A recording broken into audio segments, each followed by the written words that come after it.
Buongiorno, benvenuti alla TG Sicilia. Le principali notizie.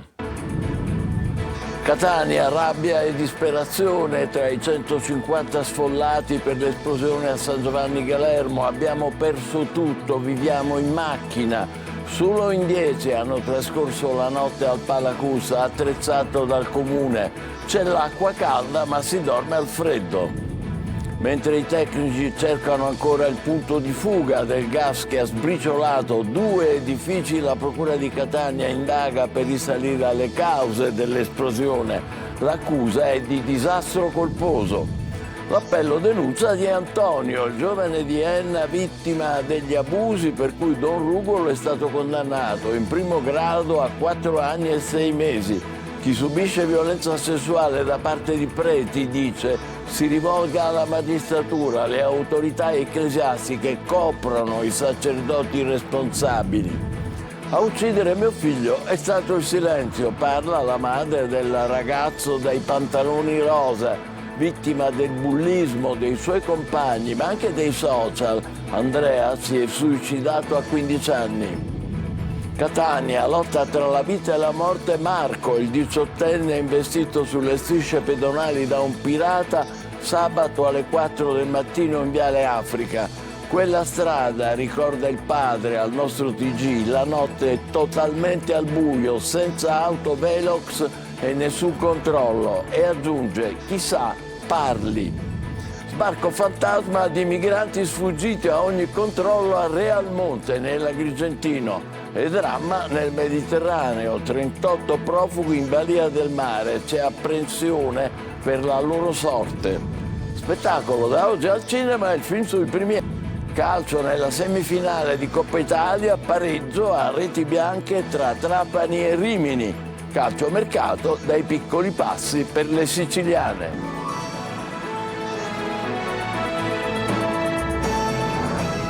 Bentrovati a Catania, rabbia, disperazione degli sfollati della zona rossa nell'esplosione a San Giovanni Galermo. Abbiamo perso tutto, dicono, viviamo in macchina e intanto i tecnici cercano ancora il punto di fuga del gas che ha sbriciolato 2 edifici. Giusy Lazzara. C'è stata una seconda esplosione in cui mio fratello ha detto che assolutamente dovevano scappare di casa, però mentre che comunque cercavano di uscire c'erano le porte bloccate a causa dei detriti che si erano messi davanti comunque le porte di uscita. Ma adesso dove vivete? In questo momento siamo in macchina. Questa è la cronaca di una tragedia da chi abitava nell'abitazione accanto a quella sbriciolata nell'esplosione di via Gualandi a San Giovanni Galermo a Catania. Oggi la rabbia e la disperazione dei 150 sfollati della zona rossa che non potranno più rientrare nelle loro abitazioni, gravemente danneggiate dalle fiamme e dal gas. C'è un casinotto, proprio siamo proprio a zero di tutto, non c'è nessun controllo, nessuna cosa, non hanno fatto mai niente di niente qua. Una casa distrutta. Pazienza. Ora sua moglie è entrata dentro per prendere qualcosa? Sì, con mio zio. Finalmente ci hanno chiamato, ma dice per le brandine, ma abbiamo un bambino di 2 mesi che è malato e ha bisogno delle medicine che vanno in frigo. In pochi andranno nel Palacus allestito dal comune di Catania. La scorsa notte solo 10 persone hanno utilizzato queste brandine. Per loro acqua calda e bagni, ma non riscaldamento, perché la struttura sportiva, come tutte le stesse palestre del CUS, non lo prevede. Nel frattempo si lavora per rimuovere le macerie di quello che resta delle 2 palazzine. La tensostruttura allestita dalla Protezione Civile a pochi metri dal crollo è diventata la sala operativa, mentre i tecnici sono ancora al lavoro per individuare il punto di fuga del gas, che ancora non è stato trovato. L'intera area resta comunque transennata e vigilata dalle forze dell'ordine. Stiamo assicurando una cornice di sicurezza agli operatori, ovviamente dei vigili del fuoco e in particolar modo ovviamente dei cittadini. Vigiliamo chiaramente sulle case, ci sono per fortuna sono stati messi quasi tutti quanti le persone coinvolte, abbiamo soltanto 3 persone attualmente ricoverate a causa di questo incidente. E intanto la Procura di Catania indaga per risalire alle cause della fuga di gas che ha causato l'esplosione a San Giovanni Galermo. L'accusa è disastro colposo. Luca Ciliberti. La procura di Catania ha aperto un'inchiesta per disastro colposo, ma gli accertamenti sul posto e la continua evoluzione dei fatti potrebbero mutare le accuse. Si attendono infatti le relazioni dei Vigili del Fuoco e della società Catania Rete Gas, che con i propri tecnici, anche in queste ore, sta operando su un'ampia zona per cercare di risalire all'origine della perdita che ha causato le esplosioni di martedì sera e per mettere in sicurezza quella parte della città. Il presidente della società del gas non esclude la manomissione dell'impianto, esclude però la matrice dolosa. Quando i tecnici sono arrivati sul posto tra via Galermo, via Fratelli Gualandi e via Gheza Gerz, hanno trovato i tombini scoperchiati. Significa che la pressione era già alta nel sottosuolo, con una saturazione importante. Per i tecnici già questo particolare sembra anomalo perché proprio da via Galermo passano le condutture grandi che si chiamano tecnicamente di media dimensione. Adesso bisognerà capire perché la tubatura si è rotta. Tra le tante voci circolate senza filtri e incontrollate nelle ultime ore, anche quella di lavori non autorizzati da parte di alcuni cittadini residenti proprio nella zona interessata e privi di qualsiasi accorgimento. Le testimonianze però vanno tutte nella stessa direzione. Odore acre sin dal primo pomeriggio, richiesta di intervento e tecnici subito all'opera. Tra i feriti infatti ci sono anche 2 operai della ditta Catania Rete Gas e l'ingegnere che seguiva con loro l'intervento. Il fascicolo aperto dalla procura è coordinato dal procuratore aggiunto Fabio Scavone. Voltiamo pagina, l'invito a denunciare eventuali violenze subite all'autorità giudiziaria. È il rammarico di una vita segnata dall'abuso in chiesa. Parla in una puntata di Faccia a Faccia di Roberta Lunghi, che andrà in onda su Antenna Sicilia, Antonio Messina, vittima di violenza da parte di padre Ruco della diocesi di Piazza Merina. Il sacerdote è stato condannato in primo grado a 4 anni e mezzo. Vediamo. Io purtroppo a questa persona so anche che dovrò purtroppo addebitare sempre tutto quello che nella mia vita non ho mai potuto vivere, che nessuno mi potrà mai restituire, anche una vocazione irrisolta, perché non potrò mai sapere se io potevo vivere una vocazione, non ma neanche irrisolto quello che poi è l'approccio a quello che è quella fase dell'adolescenza.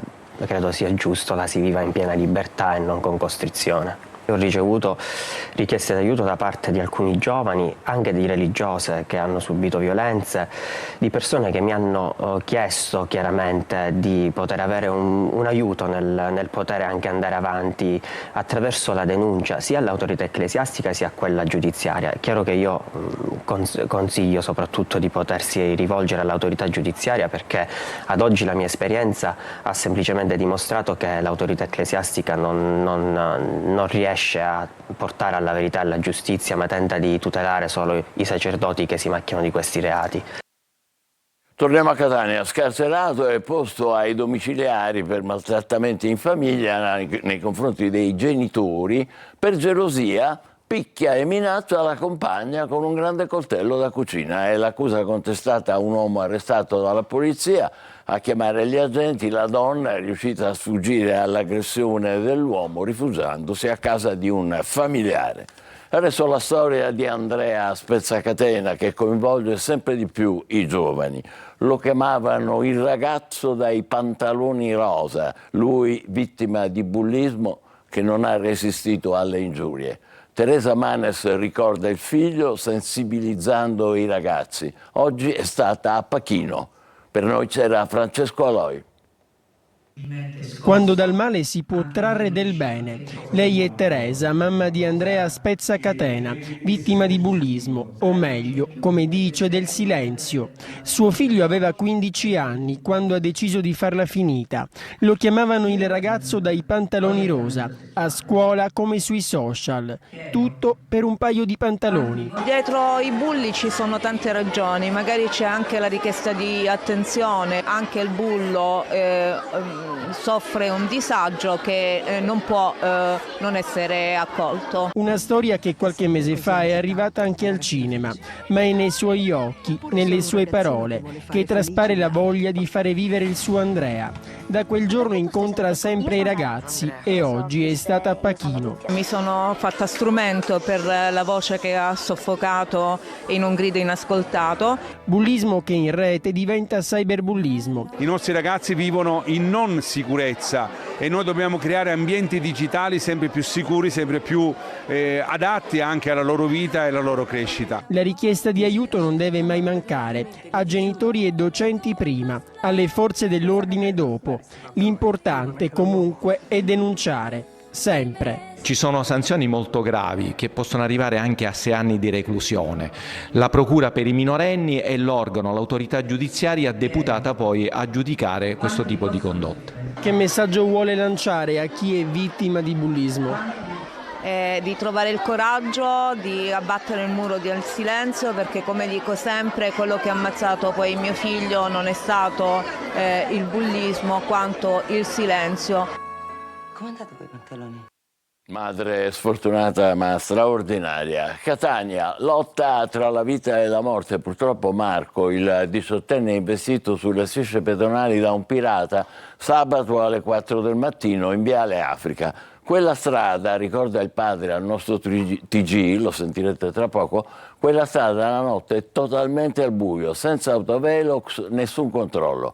E aggiunge, chissà, parli. Desiree Ferlito.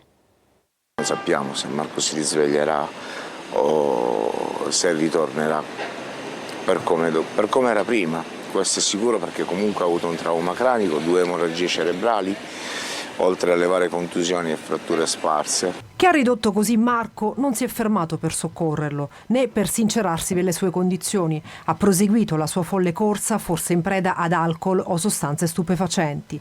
Marco, investito sabato notte alle 4 del mattino al Viale Africa sulle strisce pedonali. Usciva da via Raffineria dopo una serata trascorsa tra amici, travolto da un pirata della strada, lotta tra la vita e la morte. Marco è un ragazzo di 18 anni ricco di amici, di amiche, un ragazzo come spero e credo tanti altri ragazzini cresciuti con una buona educazione, con un buon rispetto degli altri, della società.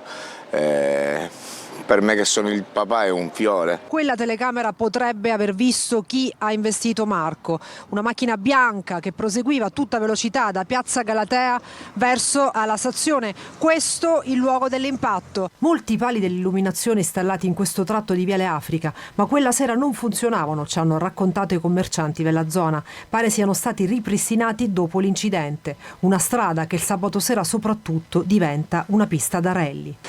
Lo ha preso in pieno e lo ha schizzato in aria come se fosse un fazzolettino. E intanto proseguono le indagini della polizia per individuare il responsabile. Chiunque abbia visto qualcosa o abbia qualche informazione che possa essere utile alle indagini, anche in forma anonima, in qualsiasi modo. L'unica cosa che sappiamo per informazione, per fonte di qualche testimone che era lì, che era una Fiat 500, un modello simile al 2007-2008 di colore bianco. Naturalmente la nostra solidarietà a questo genitore che soffre, speriamo che il figlio possa migliorare. I carabinieri di Ispica hanno denunciato un giovane che ha danneggiato la vetrata della torre campanaria della Basilica della Santissima Annunziata a Ispica. Il ragazzo è stato ripreso dalle telecamere della zona mentre era intento a far esplodere alcuni grossi petardi che hanno provocato i danni, appunto hanno fatto cadere la vetrata della torre. Sbarco fantasma di rifugiati a Realmonte nell'Agrigentino e contemporaneamente dramma nel Mediterraneo centrale. 38 migranti sono in balia del mare, c'è apprensione per la loro sorte. Ascoltiamo Davide Sardo. In uno dei tratti costieri più rinomati del litorale agrigentino è avvenuto uno sbarco fantasma. Nella zona delle Pergole, a Realmonte, un gruppo di migranti è riuscito a eludere i controlli in mare e hanno gettato l'ancora indisturbati. Poi si sono dileguati nelle campagne circostanti facendo perdere ogni contatto. Non è il primo caso, ma l'ennesimo di una lunga serie. E non sarà l'ultimo. Sul posto giace adesso un barcone in legno resinato di almeno 9 metri, in attesa di essere posto sotto sequestro e rimosso. A documentare quanto accaduto e a segnalarlo agli organi preposti è stata l'associazione ambientalista agrigentina Mare Amico. Nel frattempo, complici le condizioni meteo favorevoli, si intensificano i flussi clandestini sull'onda della rotta del Mediterraneo, tra le più pericolose. Infatti, secondo l'Organizzazione Internazionale per le Migrazioni, nel 2024 oltre 2.500 persone sono morte o disperse. Nelle ultime ore un nuovo allarme è stato lanciato da Alarm Phone, la piattaforma che raccoglie le richieste di aiuto delle imbarcazioni in difficoltà. Adesso si tratta di 38 migranti alla deriva a nord di Bengasi, in Libia. Il motore dell'imbarcazione sarebbe in avaria e i naviganti in balia del mare. La Guardia Costiera libica è impegnata nelle ricerche. Sicilia sempre più competitiva in Europa grazie all'innovazione digitale. Se ne è discusso questa mattina a Palermo alla presenza del Ministro delle Imprese Urso, che ha formalizzato la firma di un accordo di cooperazione con la Libia sull'intelligenza artificiale. Marco Gullà. Il nostro obiettivo è fare della Sicilia la piattaforma di una connettività che sarà di tipo industriale e tecnologico, importante e decisiva per l'Europa. Sono le parole del Ministro delle Imprese e il Made in Italy Adolfo Urso, oggi a Palermo per l'evento Digital Connectivity and Mediterranean, un meeting che mette al centro la Sicilia per approfondire temi strategici quali la connettività digitale, l'innovazione e lo sviluppo sostenibile nell'area del Mediterraneo. In questo meeting abbiamo posto Palermo e la Sicilia al centro della connettività tra l'Europa e il Sud, l'Africa, il Grande Medio Oriente, il Sud-Est asiatico, perché il traffico di informazioni dei dati passa da qui ed è fondamentale per lo sviluppo e anche per la sicurezza del nostro continente nei rapporti appunto attraverso il Mediterraneo con i continenti in via di sviluppo. Sicilia, baricentro di sviluppo, come sottolinea il governatore Renato Schifani. È evidente che noi ci consideriamo al baricentro di uno sviluppo anche sulle varie tecnologie e siamo fortemente impegnati e determinati. Al convegno, che durerà sino a domani, sono presenti diversi rappresentanti dell'Unione Europea e dei suoi Stati membri, oltre ai principali soggetti pubblici e privati del settore delle comunicazioni. A Palermo la Guardia di Finanza ha eseguito un sequestro da 3,4 milioni nei confronti della TV privata Telerent e del suo rappresentante legale. Le indagini riguardano i contributi pubblici concessi dal Ministero delle Imprese dal 2016 al 2023 e secondo gli investigatori sarebbero stati falsati i dati per l'ottenimento dei fondi. Viticoltura, il Nero d'Avola con meno alcol, è la scommessa pionieristica che parte dalla Sicilia. Sempre più consumatori infatti chiedono un vino con meno contenuto alcolico. Marco Gullà. Ridurre il contenuto di alcol nel Nero d'Avola, una ricerca pionieristica nella produzione del vino con gli obiettivi di diversificare la produzione enologica. La Sicilia è la prima regione a sperimentare questa tecnica, una gradazione alcolica più bassa, mantenendo al contempo l'intensità aromatica e il gusto distintivo che caratterizza la varietà Nero d'Avola. Abbiamo svolto delle prove di rimozione dell'etanolo mediante l'utilizzo di una tecnologia specifica, ovvero mediante l'osmosi inversa, e stiamo anche applicando un disegno sperimentale mediante l'evaporazione sottovuoto su scala di laboratorio. Meno alcol ma qualità comunque invariata. È un progetto innovativo che Assovini Sicilia ha sposato in maniera totalizzante. In realtà gli obiettivi della ricerca sono 3 e sono innovazione, ricerca e attenzione sui cambiamenti climatici che purtroppo dobbiamo necessariamente gestire e fronteggiare. L'abbassamento del tenore alcolico dei vini, il cui grado è condizionato da vari fattori, tra cui il clima, è un obiettivo richiesto da un crescente numero di consumatori. Ad una maggiore concentrazione di zucchero nelle uve e di conseguenza ad un maggior tenore di etanolo, il fatto di avere a disposizione dei vini che abbiano un contenuto alcolico inferiore sicuramente potrebbe rappresentare una risposta alle esigenze del consumatore. Musica e cinema. Esce oggi nelle sale il biopic sugli inizi della carriera di Bob Dylan. che poi sarebbe diventato l'unico musicista vincitore del premio Nobel per la letteratura. A interpretarlo il nuovo idolo dei giovani, Timothée Chalamet. Eva Spampinato. L'arrivo nella grande mela alla rivoluzione, il passaggio da musicista di cover a cantautore folk impegnato che inforca una chitarra elettrica e fa la storia. L'unico musicista ad aver mai vinto il premio Nobel per la letteratura.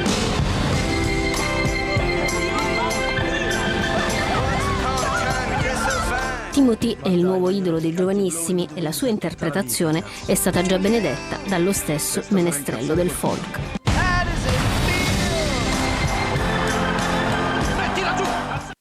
Deve essere bellissimo. Allora, facciamo la nostra pausa, tra poco il calcio con il pari del Trapani in Coppa Italia e le ultime del calciomercato delle siciliane. State con noi, vi aspettiamo.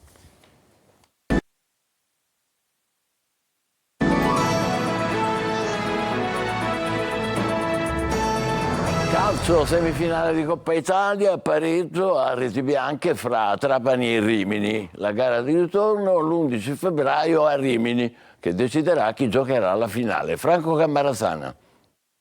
Molto vento e poco spettacolo ieri sera al Provinciale nella semifinale di andata di Coppa Italia fra Trapani e Rimini. Il Trapani ha provato a far sua la partita gettando nella mischia parte dei giocatori arrivati negli ultimi giorni, ma le aspettative hanno deluso le attese. Nel primo tempo alla mezz'ora solo una deviazione poco fortunata di Anatriello su un cross di Ciotti e al 42esimo un episodio dubbio per un atterramento in aria dello stesso Ciotti. Qualche emozione in più nella ripresa, al quinto è Parigi per gli ospiti ad avere una buona opportunità. Poi il Trapani a rendersi più intraprendente, impegnando 2 volte il portiere Vitali al 26esimo su una semirovesciata di Lescano e al 33esimo su una conclusione di testa di Sabatino. Nella gara di ritorno l'11 febbraio a Rimini si deciderà chi delle due affronterà in finale la vincente di Giana Caldiero. Calciomercato, in primo piano il Palermo che si avvicina a Poyampalo del Venezia, mentre il Catania pensa adesso a vendere. Il colpaccio lo tenta il Trapani con Balotelli. A Messina situazione più che confusionaria. Francesco Triolo. Meno 10 giorni alla fine del calciomercato e le società iniziano a cercare una definizione delle trattative avviate. È il caso del Palermo, dove l'ingaggio di Poyampalo dal Venezia si avvicina a piccoli passi. Il club rosanero ha trovato l'accordo con il giocatore, adesso c'è da trovare quello con la società veneta. La distanza non è tantissima e si può chiudere, ma prima il Venezia vuole trovare un sostituto che potrebbe essere André Silva. Tutto però dovrebbe avvenire la prossima settimana. Sempre col Venezia si profila uno scambio di prestiti tra Candela al Palermo e Diachite alla formazione di Di Francesco. In casa Catania invece sono le cessioni a tenere banco. Radiomercato dà per vicine quelle di D'Andrea Chiricò, sul quale c'è la Ternana, ma si registrerebbe un inserimento anche del Gubbio.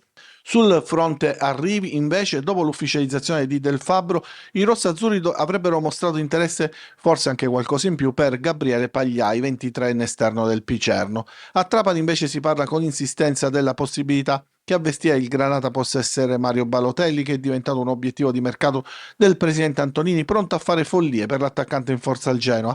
Intanto però è ufficiale il passaggio alla SPAL in prestito con diritto di riscatto di Cristian Spini, attaccante da 16 presenze e una rete in maglia granata.